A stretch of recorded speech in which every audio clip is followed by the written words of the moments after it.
Paulo, escrevendo a Filemon, no versos 21 até o verso 25, fala assim: certo como estou da tua obediência, eu te escrevo, sabendo que farás mais do que estou pedindo, e ao mesmo tempo prepara-me também pousada, pois espero que por vossas orações vos serei restituído.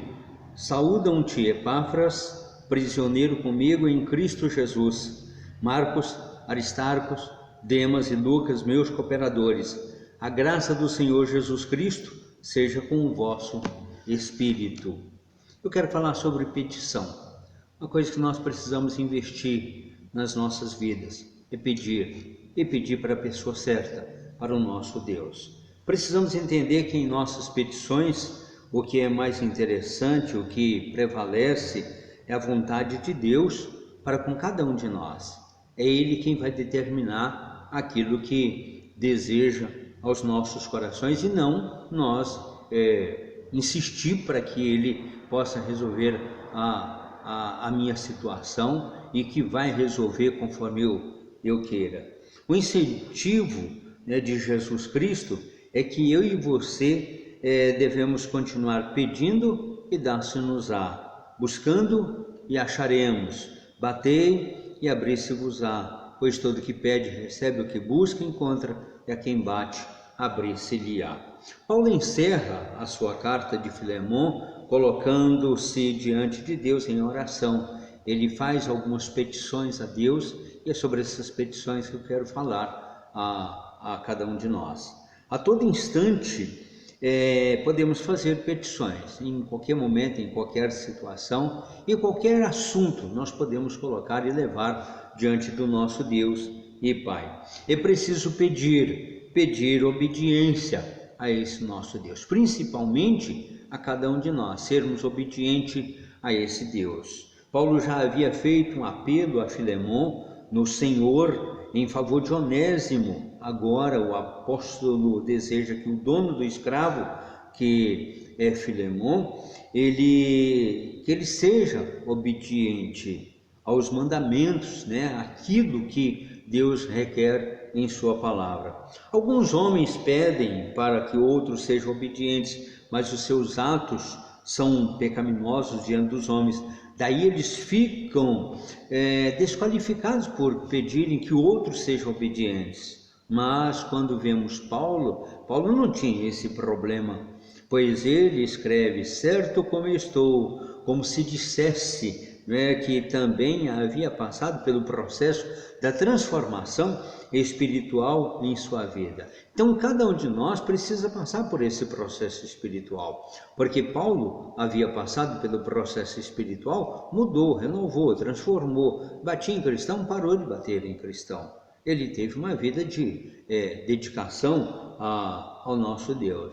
Então o que Paulo desejava? Paulo desejava que viesse da parte de Deus, não somente para si, mas também para Filemon, a disposição da obediência ao nosso Deus, sem interesse, aos mandamentos desse Deus que pode muito bem transformar o nosso coração, o nosso modo de viver aqui neste mundo. O motivo de Paulo escrever a Filemon é a obediência. A obediência deve fazer parte do nosso cotidiano, do nosso vocabulário.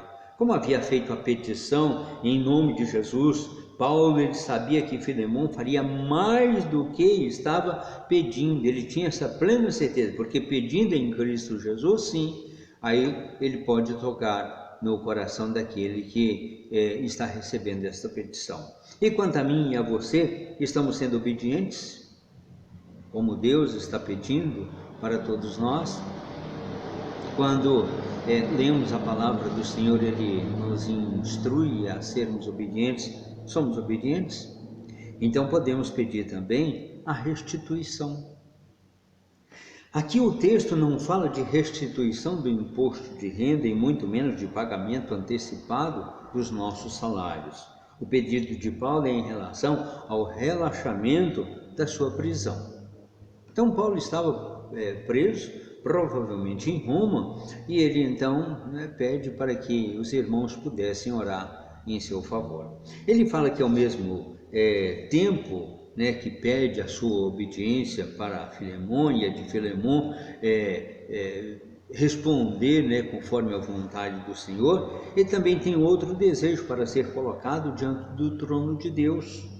Com o desejo de sair ou ser restituído da prisão, Paulo pede que se prepare também pousada a fim de restabelecer as suas forças, a fim de que ele pudesse então, né, ser abençoado para que pudesse prosseguir viagens se ele tivesse assim condições.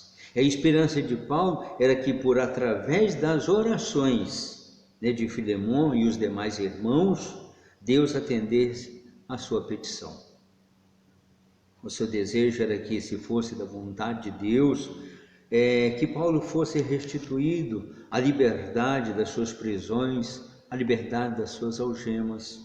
Cada um de nós precisa urgentemente ser liberto das algemas do pecado, a fim, amados, de sermos restituídos à liberdade em Cristo Jesus.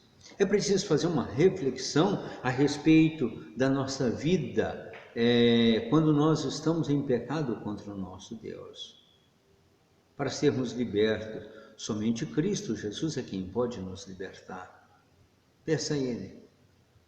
Algum irmão, alguma pessoa que você tem mais liberdade para poder conversar, conversa com ele, pedindo para que o possa ajudar nas orações, para que todos nós sejamos libertos de todo o pecado. Peça em favor dos seus companheiros de lutas. Peça pelo nosso Brasil, pelo mundo, pelo restabelecimento dessa situação na qual nós estamos passando. Saudar é desejar bem às pessoas, é dar boas-vindas às pessoas.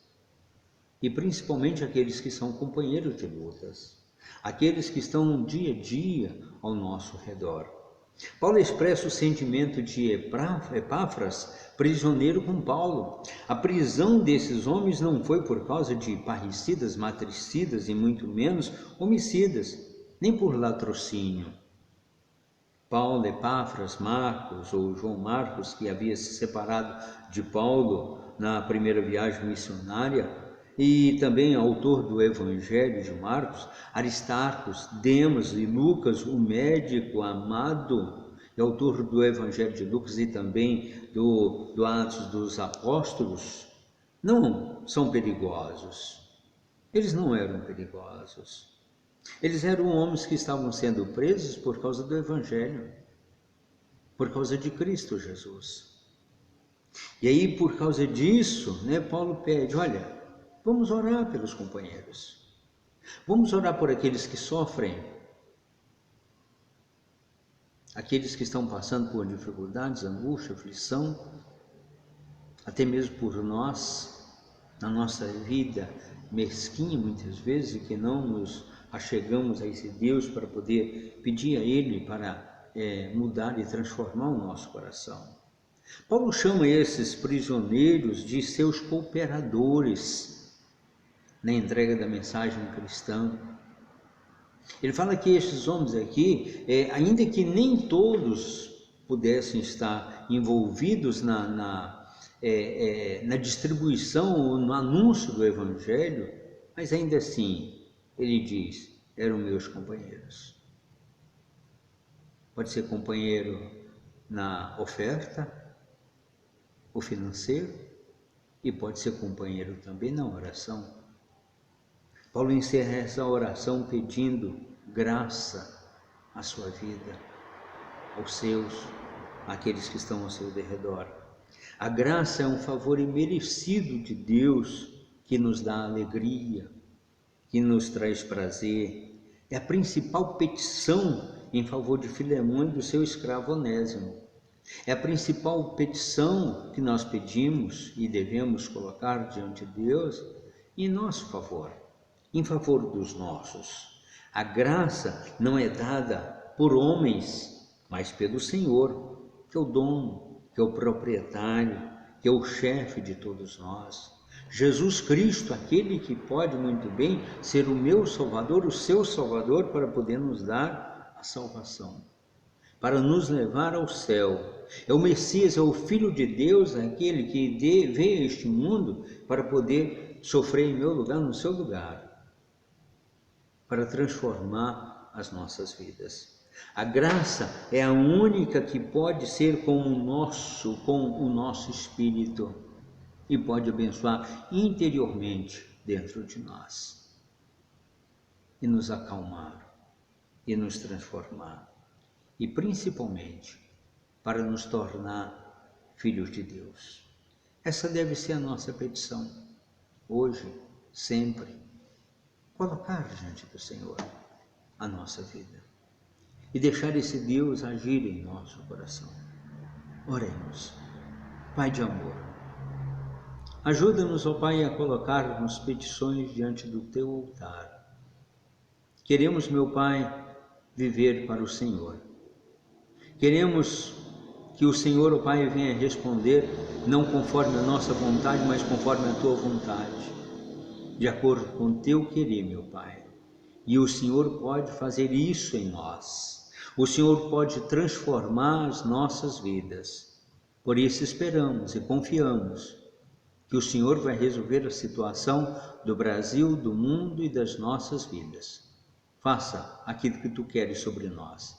É no nome de Jesus que oramos e agradecemos a Ti. Amém.